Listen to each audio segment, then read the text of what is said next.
Hello, hello, this is Rod, live within your means. Now, the reason that I have this picture up, a picture of some swamp coolers up on a roof, is because it is October 1st. And if you haven't done this already and you live in the Intermountain West, as I do, and it starts cooling down, and it's been cooling down. So the last few days, today's October 1st, the low a few days ago on Thursday, September 26th, it got down to 46 degrees. But then as it back up, the low was at 55 during the next evening. And then it was down to 52. Then I got down to 45. Yesterday morning, it was cold. It was down to 37 degrees. That's just 5 degrees above freezing. It was cold. I turned the furnace on yesterday morning.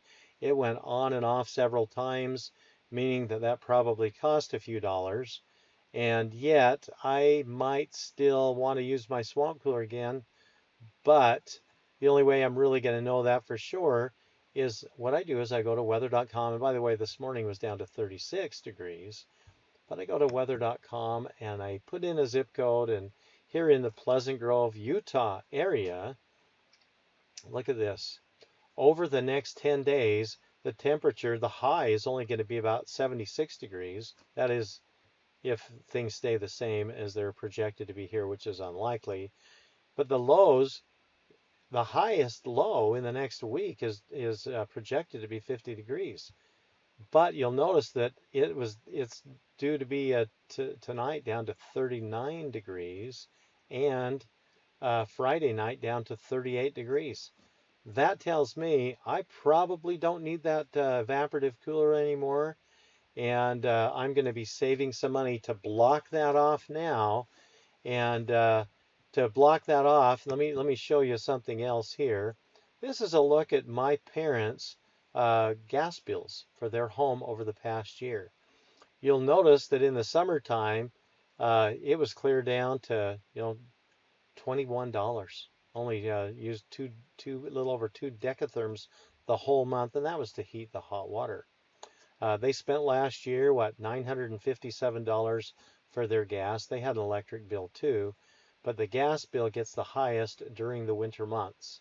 And you'll notice their home's fairly well insulated.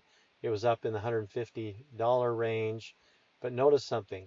Their October bill jumped up to $85. So we're at around 21 in August, and we don't know what it'll be in September, but we can look at last year's September bill. It was up to 38, and that more than doubled for the bill that was in October. Now, their September bill went from 913 to 1011.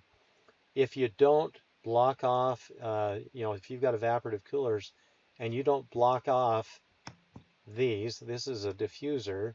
If you don't at least block the heat from going right outside, whether your diffuser looks like this or like this, you need to block that heat off heat from going up out of there, because the heat's going out and the cold is coming in, and it's costing you money that's really unnecessary to spend.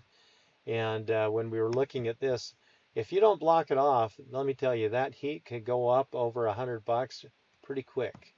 And so my father has a swamp cooler on his exterior window. We've removed that.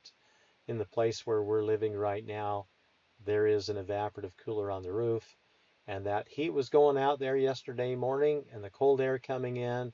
Not fun to be cold, certainly not fun to be hot, but want you to make sure that you get your diffuser covered. I'm going to do a follow-up video and show you a great way to cover that that doesn't take very much time. It's going to save you a lot of money. And until you get up and on the roof to cover your evaporative cooler, your swamp cooler, this is going to be a great way to do something quick. This is Rod.